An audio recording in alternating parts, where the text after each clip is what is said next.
Bismillahirrahmanirrahim. Elhamdülillah ve salatu ve selamu ala seyyidina Muhammedin ve ala alihi ve ashabihi ve men valah.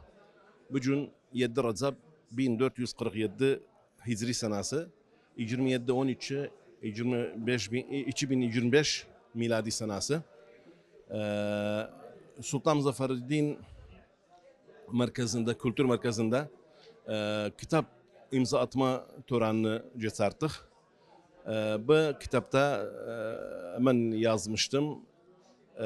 Mevlud-i Nebevi üzerine. O da ki bazı insanlar var din adıyla Mevlud-i Nebevi'ni bid'a bilirler, haram bilirler.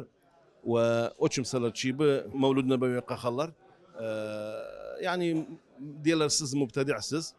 Ben de bu kitapta yazmışım ki delillerin adı, belgelerin adı. Hem delillerin, şubuhatlarının raddını vermişim. Sonra o alimler ki fetva veripler caizdir mevlud okumak. Adlarını yazmışım, hakikatlerini yazmışım. Ondan sonra Sultan Muzaffereddin Cöcbor'u, Allah razı olsun özünden, Allah afiyet olsun, kabri dolsun nurdan. O Erbil'de çok bir zahamatten her il mevlud ederdi. Etrafında alimler oturardılar.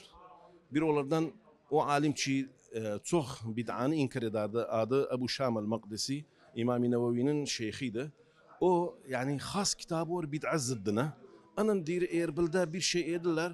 Çok güzel bir şeydi. O da mevlud okumaktı. Allah hafız etsin. Hatta dua edir Erbil'sinde. Maksadım neydi? Eğer bid'a olsaydı bu beyuç alimler bilmezler bid'a'da hatta bilemedi etsinler. Yani mesela İmam-ı Zahabi şey Sultan Muzaffer'in nesabın bahsedilir. Sultan Muzaffer'in Cöcbor'u kadiri Türkçümanıydı. Bir iş edip de dil kasırdı medhinde.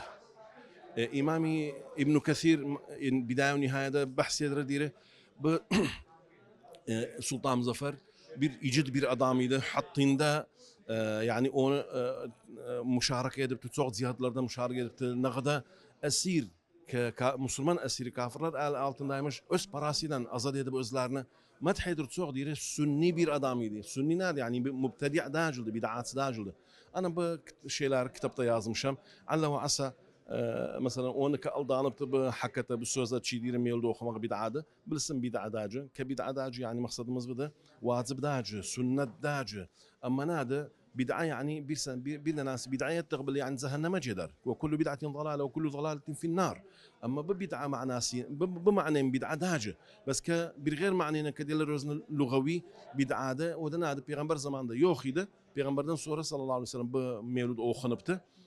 Bid'aka olur bid'a. Sultan Muzaffereddin Cöcbor'u merkezi olarak her yıl edebilirim diyeyim yüzlerce faaliyetler yaparız. Bu 4 yıl içerisinde yüzlerce faaliyetler yapmışız. Faaliyetlerin en çoğu bizim kültürümüz ve sakafetimiz ve tarihimizi bildirmekte. Bugün edebilirim diyeyim ilin son faaliyetiydi. 2025'in son faaliyetiydi. Bir kitap talifi olmuştu burada. Hocamız Sayın Mulla Uşar'ın kitabı. Mevlid Peygamberi üzerineydi. Mevlid Peygamber de malum bir şeydi. Biz Erbililer burada Sultan Muzaffer zamanında mevlid yapılmıştı. İstedik bunu aleme anladık ki biz mevlid kurmak sahabiyiz. Ve onlar ki mevlidi inkar ederler yoksa da bid'a sayırlar mevlidi. Bu kitap içinde bazı deliller var ve ayetler, hadisler gelipti. Ki bu şey Sultan Muzaffer yaptığı ve bizler Erbililer yıllardır, yüzlerce yıldır bu faaliyeti yapırlar. Düz yol üzerindeyiz ve biz Sultan Muzaffer ve Peygamberimiz sallallahu aleyhi ve sellem'in mevlidi bizim yanımızda çok bir şey.